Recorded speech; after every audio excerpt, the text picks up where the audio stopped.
नमस्कार प्यारे साथियों, आप सभी का हार्दिक स्वागत है current affairs booster season 2 session number 29 में। कैसे हैं आप? उम्मीद करता हूं एब्सोल्युटली रॉकिंग।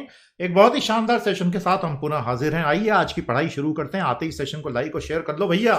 बाबा जी कहते हैं at times more important than having resources is being resourceful. अर्थात कई बार ऐसा होता है कि बहुत मुसीबत के समय में आप फंस चुके हैं और उस वक्त संसाधन पास में होने के बजाय संसाधनों तक पहुंच बनाने की क्षमता का होना अधिक आवश्यक होता है। ये तो बहुत गहरी और कॉम्प्लेक्स बात बोल गए बाबा जी, हंसी मजाक में। हमें जरूर बताइएगा आप इससे क्या समझे, specially if you are a working executive. Can you please tell me between the lines what does it mean at times more important than having resources is being resourceful. तो ये था आज का हमारा मोटिवेशनल ज्ञान। आगे बढ़ते हैं प्यारे दोस्तों। आपको हम स्वागत करते हैं आपका पीटीज आईएएस एकेडमी में। हमारे ऑनलाइन और हार्ड डिस्क कोर्सेज अवेलेबल हैं। टीम के सारे डिटेल्स भी दिए हुए हैं। बहुत शानदार प्रोग्राम्स है। 1 ईयर 2 ईयर 3 ईयर के 360 डिग्री सपोर्ट है। आइए एनरोल कीजिए और पूरा लाभ लीजिए। अप्रैल के महीने में हमारी टीम आपके लिए बहुत अच्छे ऑफर्स भी लाई है। Go ahead, enrol and make the most of it. दोस्तों, ग्लोबल कोरोना वायरस टोल सबसे पहले बात कर लें तो ये कोरोना वायरस रुकने का नाम ले नहीं रहा है। बहुत तेजी से बढ़ता जा रहा है। अब दुनिया का कोई भी कोना इससे अछूता नहीं है। मैं आपको कुछ 5 या 6 चीजें सबसे पहले बताऊंगा, फिर हम दूसरी चीजों पर चलते हैं।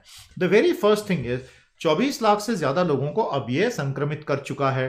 तो बड़ा खतरनाक है क्योंकि हम जानते हैं कि किस प्रकार से ये स्प्रेड हो रहा है। तो इससे पहले कि मैं आगे बढ़ूं, मेरी आप सबसे दरख्वास्त है, विनती है, खुद का और परिवार का बहुत ज्यादा ध्यान रखें। खुद को बहुत आइसोलेटेड रखें। अगर आपके क्षेत्र में लॉकडाउन की पार्शियल लिफ्टिंग भी हो गई है तो बिना मास्क, कपड़े वपड़े सब लगाकर, दस्ताने पहनकर, सोशल डिस्टेंसिंग रखकर घर के बाहर न निकलें। If you do not follow these basic hygiene norms then you are putting everyone at risk. ध्यान रखिएगा, एक गया तो सब जाएंगे, इसमें सबको ध्यान रखना है। तो ये प्रॉब्लम अभी कई महीनों तक बनी रहेगी। कोई भी इस धोखे में नहीं रहे कि लॉकडाउन लिफ्ट हो गया मतलब अब 30 दिन में सब ठीक हो जाएगा। किसी को पता नहीं है ना इस वायरस का लॉन्ग टर्म असर, इसका व्यवहार क्या होगा। वो तो अभी समय के साथ रोज एक नया चैप्टर सामने आ रहा है। तो दोस्तों, 1.6 lakh unfortunately are dead across the world. 6 lakh recover भी हो गए। अब हम आपको ये बहुत अच्छे से समझा दें, 10 में से 9 लोग अंततः रिकवर होकर घर आ जाएंगे। उनमें से कुछ लोग फिर से भी बीमार पड़ सकते हैं और कुछ लोग हो सकता है बाद में उनकी भी डेथ हो जाए अगर इम्यून सिस्टम वाकई में कमजोर रहा और एंटीबॉडीज पर यूनिट वॉल्यूम उतने ज्यादा बन नहीं पाए। वो सब बात की बात, बट 10 में से 9 ठीक होकर वापस भी आएंगे, ये भूलना मत। No vaccine in immediate sight. इस धोखे में ना रहें कि कल सुबह कोई वैक्सीन आ रही है। बिल्कुल नहीं आ रही है, अभी बहुत समय है। नो कंफर्म मेडिसिन, याद रखिएगा। SCQ इसकी दवा नहीं है। रेमडेसिविर अभी इसकी दवा नहीं है। BCG वैक्सीन से इस पर पॉजिटिव असर आता ही आता है, ये किसी को पता नहीं है। ये WHO ने कहा है। नाउ हम समझ सकते हैं कि भैया सोशल मीडिया के दबाव में और मास मीडिया में कई चीजें ऐसी आती हैं कि लोगों को अब होप की जरूरत है, तो लोगों को लग रहा है कि ये सब दवाइयां हैं। दरअसल ये सब वो दवाइयां नहीं हैं जिसकी तलाश हमें है। समझ में आया आपको? तो प्यारे दोस्तों, सावधान रहिएगा। कोई भी नुस्खा आजमाने से पहले 10 साइंटिस्ट से या डॉक्टर से प्रॉपर एडवाइस ले लीजिएगा। अब यूएस की बात करते हैं प्यारे दोस्तों। तो उसमें मैक्सिमम इन्फेक्टेड की कहानी हम वहां देख रहे हैं, लेकिन खतरनाक बात यह है दोस्तों, वहां का पूरा डोमेस्टिक पॉलिटिकल कंसेंसस ही टूट चुका है। डोनाल्ड ट्रंप साहब की रेटिंग्स गिर रही हैं। वो घबरा गए हैं कि अब मेरे अगले चुनाव का क्या होगा। ये वाला तो उनका पूरा का पूरा 4 साल का कार्यकाल has already been tainted because he wasted 2 month. सबको पता है, उसमें कहने की जरूरत नहीं है। वो चाहते हैं अगला चुनाव जीतना। उसके लिए वो क्या कर रहे हैं, जहां जहां जिन जिन राज्यों में डेमोक्रेट गवर्नर्स हैं वहां वहां भड़का रहे हैं लोगों को कि लॉकडाउन तोड़ दो, बाहर आ जाओ, लिबरेट।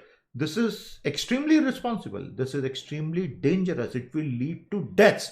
अब राजनीति इस मोड़ पर आ जाएगी, ये किसी ने सोचा था? मतलब एक ऐसा वायरस जो न धर्म देख रहा है, न जाति देख रहा है, न जेंडर देख रहा है, न नेशनलिटी देख रहा है, सबको मार रहा है। और ऐसे में भी अगर ह्यूमैनिटी एक नहीं हो सकती तो हम कब एक होंगे? ये एक सवाल है जो आपको और मुझे बड़ा केयरफुली समझना होगा।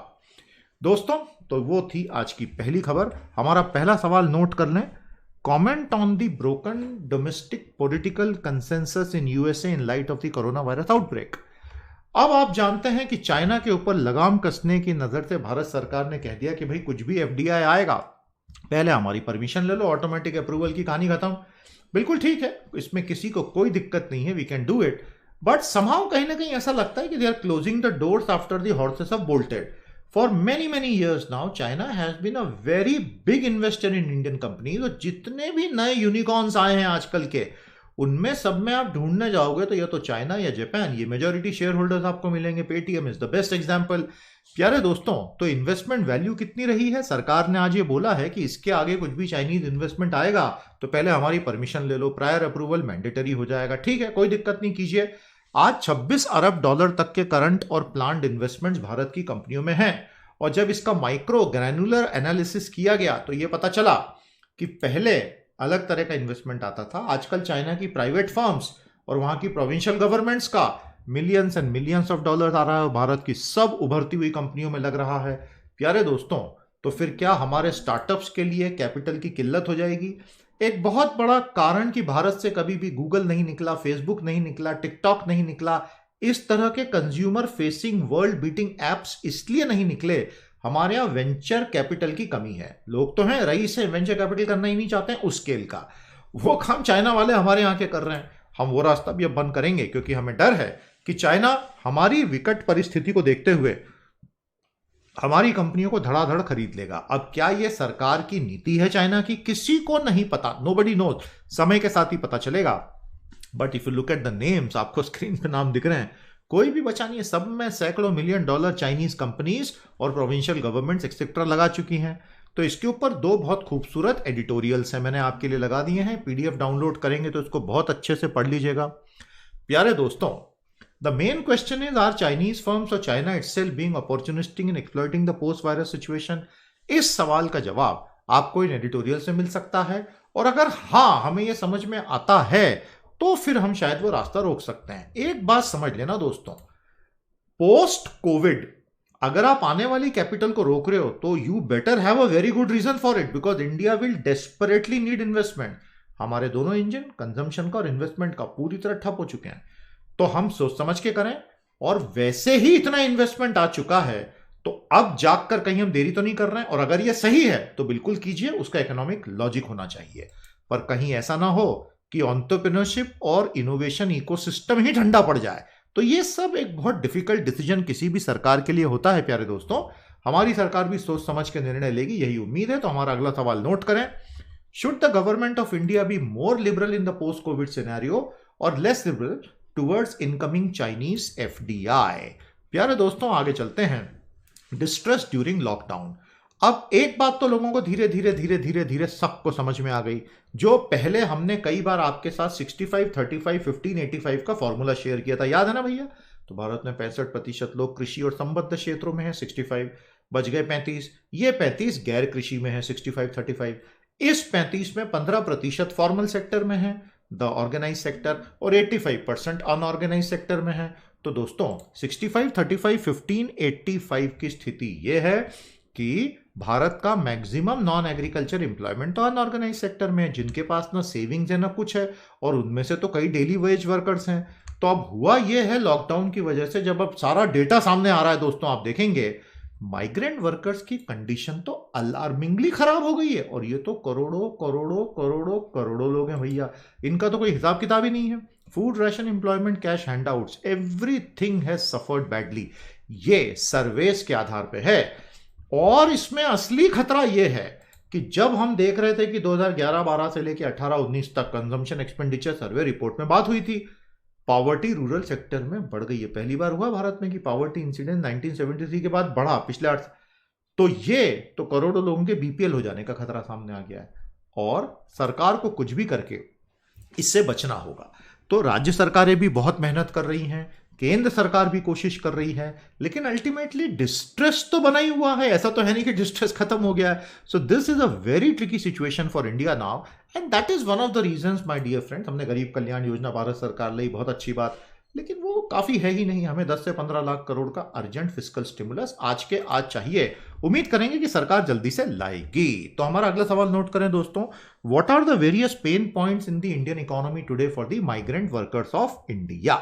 साथियों, हमारी मेहनत अच्छी लग रही हो तो मिशन पीटी को जरूर कंट्रीब्यूट करें। दिखाई दे रही लिंक पे जाइए, pteducation.com/contribute, और दिल खोल के कंट्रीब्यूशन दीजिए तो हमारी टीम मजबूत होती है। आज तपस्या की सीरीज का 37 डे भी कंप्लीट हो गया 150 में से। तो लगातार कंटेंट आ रहा है, आपका साथ भी इसी तरह बना रहे।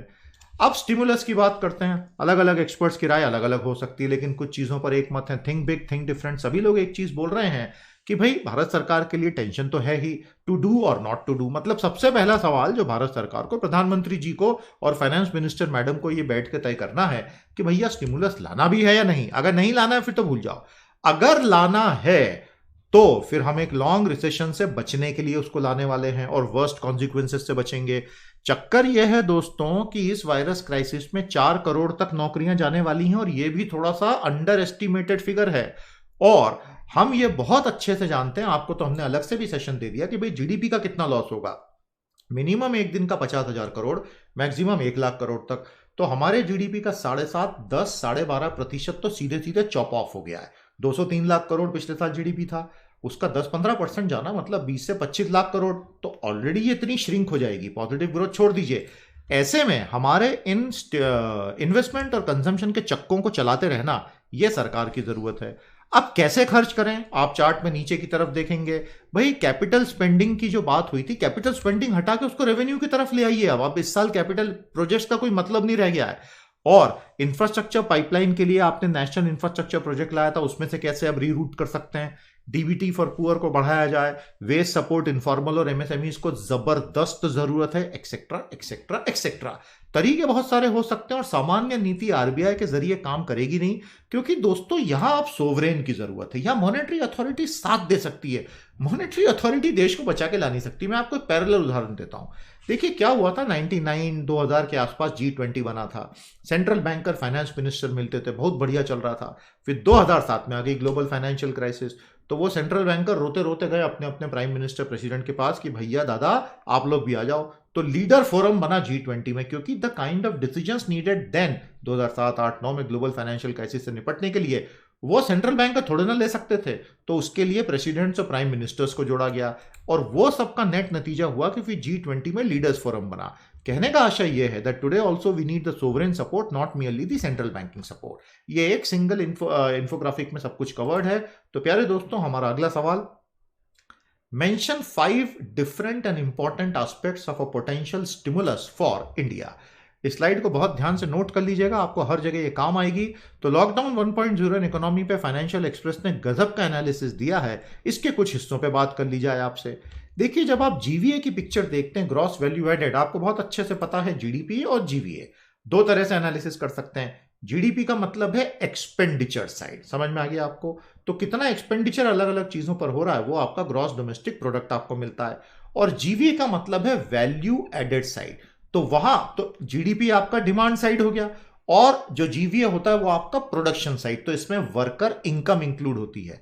तो ग्रॉस वैल्यू एडेड का एनालिसिस आपको सेक्टर वाइज मिलेगा, एग्रीकल्चर, कृषि, इंडस्ट्री, उद्योग, सर्विसेज, सेवा क्षेत्र, और इसमें सारी वर्कर इनकम इंक्लूडेड है भैया। तो ये एनालिसिस आपको बिल्कुल स्पष्ट दिखा रहा है कि शेयर ऑफ इकोनॉमी इंपैक्ट और फॉल इन जीवीए। जीवीए में फॉल हुआ -0.4% एग्रीकल्चर का, आपको बात समझ में आई। अगर एक एक महीने का हम लॉकडाउन करते हैं तो 5.4% का ओवरऑल जीवीए गायब हो रहा है। वो कैसे कैसे गायब हो रहा है वो बता रहे हैं, आपको बात समझ में आई। और ये अच्छी खबर नहीं है क्योंकि ये वर्कर इनकम के साथ, जॉब्स के साथ जुड़ा हुआ है। तो ग्रॉस वैल्यू एडेड पर इसका असर काफी घातक होता दिख रहा है। दोस्तों ग्रोथ फोरकास्ट सभी लोगों के अब कम हो गए हैं फाइनेंशियल ईयर 21 के लिए, 2020-21 के लिए। बार्कले 0 बोल रहा है, दूसरे कई लोग बहुत बुलिश हैं, 3% भी बोल रहे हैं, जो कि एक इम्पॉसिबिलिटी है। क्योंकि देखिए इकोनॉमी तो 10% से श्रिंक हो गई है, ऑलरेडी हो गई है, 30 दिन का लॉकडाउन हो गया है, मोटा मोटा हो गया है। तो आप ये मानेंगे पॉजिटिव ग्रोथ मतलब अगले 8-10 महीने में चमत्कार। चमत्कार कैसे होगा आप बताइए ना मुझे। अभी तो धीरे धीरे ग्रेडेड लिफ्टिंग होगी ना, कोई नहीं चाहता कि एकदम से, हम सब जान बचाना चाहते हैं अपनी अपनी। तो वैसे ही 50% पे आप चलने वाले हो और सेंटीमेंट पूरा टूट चुका है और हम सब इसमें साथ हैं, ये कोई दोषारोपण नहीं हो रहा है। मैं आपको हकीकत बता रहा हूं, फैक्चुअल, कि we are all together and nobody wants to see that kind of growth at the cost of life. But ये एस्टिमेट्स ये लोग दे रहे हैं। अभी तक हम गरीब कल्याण योजना में 1.7 लाख करोड़ का ही पैकेज लाए, बहुत कम है, बढ़ाना पड़ेगा। और अनएम्प्लॉयमेंट की स्थिति तो भैया खराब है ही, हमने आपको पहले भी बोला था। तो ये पूरी कहानी है कि किस प्रकार से अर्थव्यवस्था पर असर आएगा और ये स्टिमुलस की जानकारी आपको दे दी। तो इसके ऊपर हमारे 2 सवाल है। Comment on the various ways the GVA informs us about workers incomes. और दूसरा सवाल, in what ways will the jobs in India be impacted due to the lockdown. अब एक बड़ा मजेदार काम मॉनेटरी अथॉरिटी ने किया, रिवर्स रेपो रेट को 2 बार कम कर दिया। आप देखेंगे कई सालों तक 0.25% का गैप था रेपो और रिवर्स रेपो में, लेकिन पिछले 2 बार से वो गैप पहले बढ़कर हुआ 0.4% और अब वो और बढ़ के 0.65% हो गया है। तो आखिर आरबीआई रिवर्स रेपो के साथ क्यों खेल रहा है? क्योंकि खेलने के खिलौने खत्म हो गए। रेपो रेट आपने घटा के देख लिया, लिक्विडिटी डाल के देख लिया, बैंक आगे लेंडिंग ही नहीं कर रहे हैं। आपने टारगेटेड एलटीआरओ करके देख लिया, बाकी चीजें करके देख ली, बैंक आगे लेंडिंग नहीं कर रहे हैं। तो अब आपने रिवर्स रेपो घटा दिया। रिवर्स रेपो घटाने से क्या होगा? रिवर्स रेपो में बेसिकली होता है रिपो यानी रिपर्चेज ऑपरेशन, बॉन्ड की खरीदी बिक्री। रिवर्स रेपो में होता यह है कि बैंक अपना पैसा आरबीआई के पास रख देते हैं, बदले में ब्याज लेते हैं। उनको मार्केट में देना ही नहीं, वो आरबीआई के पास शॉर्ट टर्म के लिए रख लेते हैं। जिस प्रकार रेपो में आरबीआई पैसा देता है और बैंक बॉन्ड देते हैं और आरबीआई इंटरेस्ट कमाता है, यहां आरबीआई इंटरेस्ट देता है। तो आरबीआई बोल रहा है मैं तुमको इंटरेस्ट ही कम दूंगा, तुम मेरे पास पैसे रखो ही मत, तुम तो आगे आगे लेंड करो। The reduction in the reverse repo rate is a tool RBI is using to push the banks not to park funds with it and instead lend it in the market. तो RBI वो सब कुछ कर रहा है जो उसको करना चाहिए, लेकिन अल्टीमेटली आरबीआई को भी ये बात पता है कि बाजार में अगर लोन लेने वाले ही नहीं आएंगे क्योंकि मार्केट में कंज्यूमर नहीं आ रहे हैं, तो रेपो रिवर्स रेपो का बहुत लिमिटेड इंपैक्ट होना है। आज हमारी समस्या रेपो और रिवर्स रेपो है ही नहीं। अब हमारी समस्या हो गई है a collapse in the consumption demand and a collapse in the investment demand. उसको बढ़ाने का काम सोवरेन कर सकता है। लेकिन मैं ये बिल्कुल तारीफ करना चाहूंगा शक्तिकांत दास साहब की कि वो करते चले जा रहे हैं। ये बहुत अच्छी बात है भैया, नहीं तो आज मालूम चला ये भी नहीं हो रहा होता। तो हमारा अगला सवाल नोट करें, why is the RBI experimenting with the reverse repo rate? ये एग्जाम के लिए बड़ा इंपॉर्टेंट है। पीडीएफ डाउनलोड करके ये आर्टिकल पूरा पढ़ लेना बेटा, मजा आ जाएगा। आज तपस्या का 37वां दिन पूरा हो गया, बहुत मजेदार था आज का। आज हमने फेडरलिज्म और 3 लिस्ट पे बात की, ministry of women child development पे बात की और प्रीलिम्स के शानदार एमसीक्यू करवाए। आप भी एनरोल करें और इसको लगातार यूज करें। सुप्रीम कोर्ट बिल्कुल कमर कस के तैयार है कि वर्चुअल कोर्ट्स और लाएगा, और सुप्रीम कोर्ट का कहना है कि जस्टिस डिलीवरी रुकनी नहीं चाहिए। बोबड़े जी को हमारा हार्दिक सलाम सर, इसी तरह कानून व्यवस्था को चुस्त दुरुस्त बनाए रखिए। तो सुप्रीम कोर्ट का कहना है कि हम ज्यादा से ज्यादा वर्चुअल कोर्ट रूम्स लाएंगे। और लॉकडाउन जब आया था तो भारत के सभी हाई कोर्ट्स के चीफ जस्टिस ने यह साफ कर दिया था कि किसी भी हालत में जस्टिस डिलीवरी रुकनी नहीं चाहिए, खासतौर पर लाइफ और लिबर्टी के मामलों पे सुनवाई चलती रहनी चाहिए। और सुप्रीम कोर्ट ने भी उसमें हाँ मिलाई थी, which is a very good thing. लेकिन अब इसके आगे भी किसी भी तरह इस चीज का बहुत ज्यादा ध्यान रखा जाना जरूरी है कि आगे भी वर्चुअल कोर्ट रूम्स और क्रिएट हों। तो सुप्रीम कोर्ट इसकी टेक्नोलॉजी को स्टेबलाइज करने में लगा हुआ है। सुप्रीम कोर्ट का कहना है कि लॉकडाउन लिफ्ट भी हो गया तो भी हम ये थोड़ी चाहते हैं कि भीड़ भड़का इकट्ठा हो जाए। दोस्तों इसमें लेकिन एक थोड़ी सी खतरनाक बात आज है। हमारी डेमोक्रेसी 3 स्तंभों पर टिकी हुई है, executive, judiciary, legislature. Today what has practically happened is you only have the executive left now. Judiciary and legislature are practically shut down, जो इंबैलेंस की स्थिति दर्शाता है। कुछ भी करके इन दोनों स्तंभों को भी फुल स्पीड में एक्टिवेट हमें वर्चुअली ही सही करना पड़ेगा, अदरवाइज जो इंबैलेंस आएंगे उसमें एग्जीक्यूटिव पावर एंक्रोचमेंट बहुत भयंकर होगा। और एक बार एग्जीक्यूटिव एंक्रोच कर लेता है फिर वो पीछे हटता नहीं है दोस्तों, ये ध्यान रखना। तो हमारा अगला सवाल नोट करें, हाउ गुड और bad is the idea of virtual courts in India? तो अनुराग सक्सेना का ये कहना है भैया कि लॉकडाउन और लॉकडाउन के बाद जो परिस्थितियां आ रही हैं, अगर कोई भी देश ये सोच रहा है कि वो सामान्य हरकतें करके सामान्य पॉलिसियां बना के इसमें से बच के निकल सकता है, तो वो देश निहायत ही मूर्खतापूर्ण डिसीजन ले रहा है। अब समय आ गया है कि ब्रेव, बोल्ड, न्यू और ऑडेशियस डिसीजन भारत सरकार ले। जैसा एक उदाहरण, हमारे यहां स्पेशल इकोनॉमिक जोन की स्कीम 31 मार्च 2020 को कंप्लीट हो गई, मतलब लॉकडाउन के बीचों बीच। तो इनका कहना है उसको तो ब्लैंकेट एक्सटेंशन दे दो आप 1 साल का। आप सोच क्या रहे हो? क्योंकि अगर अभी आपने बड़े डिसीजंस नहीं लिए तो आप बड़े डिसीजंस आखिर कब लेंगे? तो हमारा अगला सवाल नोट करें, वॉलंटियर्स क्वेश्चंस को कंपाइल करते चलें, सेशन को लाइक और शेयर करें, पीटी एजुकेशन में कंट्रीब्यूशन आपके आते रहने दें। अगला सवाल नोट करें, what are the big steps India can take to avoid a long and deep recession? तो रेमडेसिविर के ऊपर उम्मीदें आके टिक गई हैं। ये एक ड्रग है और इस पर यह उम्मीद की जा रही है कि यह हमें कोरोना वायरस से लड़ने में शायद मदद करे। किसी को पता नहीं है मदद कर पाएगा नहीं कर पाएगा, लेकिन सॉलिडारिटी ट्रायल जो WHO ने दुनिया भर में शुरू किए हैं उसमें अलग अलग 4 चीजों को ट्राई कर रहे हैं। रेमडेसिविर दरअसल इबोला वायरस के समय कुछ हद तक इफेक्टिव रहा था। ये करता क्या है? कोरोना वायरस का जो सिंगल RNA स्ट्रैंड है ह्यूमन सेल में घुस के जब वो रेप्लिकेट करता है, उस वक्त एक एंजाइम निकलती है RDRP। उस रेप्लिकेशन प्रोसेस को वो एंजाइम फैसिलिटेट करती है। तो रेमडेसिविर उस एंजाइम की प्रोसेस को रोक देता है, जिससे ये पूरी प्रोसेस रुक जाती है रेप्लिकेशन की। समझ में आया आपको? तो अब रेमडेसिविर से उम्मीदें हैं, लेकिन मैं आपको वार्न करना चाहता हूं, ये दवाइयां बिना मेडिकल सुपरविजन के ट्राई गलती से कर मत लेना, क्योंकि सीधे जान जा सकती है। ये बड़ी डेंजरस दवाइयां होती हैं, and unless and until medically allowed one should not at all even think of it. दोस्तों, दुनिया का सबसे बड़ा सुपर कंप्यूटर तैयार हो चुका है, लेकिन हमारा अगला क्वेश्चन नोट कर लें। What are the various hopes hinging on the remdesivir antiviral drug now? दुनिया का सबसे बड़ा सुपर कंप्यूटर है पांडे लैब स्टैनफोर्ड में। जी हां, स्टैनफोर्ड यूनिवर्सिटी में पांडे लैब नाम का एक लैब है, जिसमें आप फोल्डिंग एट होम प्रोटीन की फोल्डिंग स्ट्रक्चर को स्टडी करने के लिए लोगों से क्राउडसोर्स करके कंप्यूटिंग पावर लाई, तो वो 2.5 एक्साफ्लॉप तक चली गई। यानी दुनिया के सारे सुपर कंप्यूटर मिला लो तो उससे बड़ा बना लिया इन्होंने कोरोना वायरस के प्रोटीन स्ट्रक्चर को स्टडी करने के लिए, ताकि ड्रग कैसा बने ये पता चल जाए। तो देखिए, जनता एक साथ आती है तो कितनी बड़ी पूरी की पूरी एक नई थ्योरी शुरू हो जाती है। तो हमारा अगला सवाल नोट करें, what is the folding at home project and how will it help in finding a new drug soon? Guarantee नहीं है कि नई दवाई आएगी, लेकिन कम से कम जो multiple crore and crore of combination बन सकते हैं उस 3D या एक पूरा स्ट्रक्चरल मॉलिक्यूलर डिजाइन में, वो हमें पता चलता है। यस और नो? तो फोल्डिंग एट होम प्रोजेक्ट में ये फायदा होता है। I hope this is very very clear. RBI ने अंततः veg and means advances WMA बढ़ा दिए सेंटर और स्टेट दोनों के। आगे बढ़ने से पहले इसका सवाल नोट कर लीजिए। तो मैंने आपको बता ही दिया what exactly is the folding at home project and how is it helping. Ways and means advances में basically temporary short term cash mismatches के लिए केंद्र और राज्यों को बाजार से ज्यादा पैसा लेने की इजाजत होती है। समझ में आया आपको? और आरबीआई से ज्यादा पैसा लेने की इजाजत होती है। अब ये क्यों किया? क्योंकि स्टेट्स का तो रेवेन्यू साइड पूरी तरह कोलैप्स हो चुका है। स्टेट्स के पास तो रेवेन्यू ही नहीं बचा है। स्टेट्स को समझ ही नहीं आ रहा है कि आगे क्या करना है, बहुत टेंशन में है। और जहां तक आरबीआई का सवाल है, आरबीआई का कहना है कि हम आपकी टेम्पररी मदद करने को तैयार हैं। रेपो रेट गिराने के बाद भी गवर्नमेंट ऑफ इंडिया बॉन्ड और स्टेट गवर्नमेंट बॉन्ड की यील्ड बढ़ते जा रहे हैं, तो ये बहुत चिंता का विषय है, और इसलिए आरबीआई मैदान में कूदकर डब्ल्यूएमए को बढ़ाता है। ये है इसकी न्यूज, इसको पढ़ लीजिएगा। मेरा अगला सवाल नोट करें, what exactly is the ways and mean advances and how does it work? साथियों, ये रिसोर्सेज आपके लिए हैं, इनको यूज करें, कंट्रीब्यूशन देते रहें। और आज के एडिटोरियल्स में हमने बहुत शानदार ये एडिट्स आपके लिए लाइनअप 365 कंटेंट पे किए हैं, जरूर जरूर पढ़िएगा। हमारे कोर्सेस में एनरोल करें, इनका लाभ लें। आज के सेशन में इतना ही। तो आपको सेशन कैसा लगा जरूर बताइएगा। पढ़ते रहिए, बढ़ते रहिए, सारे क्वेश्चन के जवाब दीजिए। कल मिलेंगे सेशन नंबर 30 के साथ। नमस्ते, जय हिंद।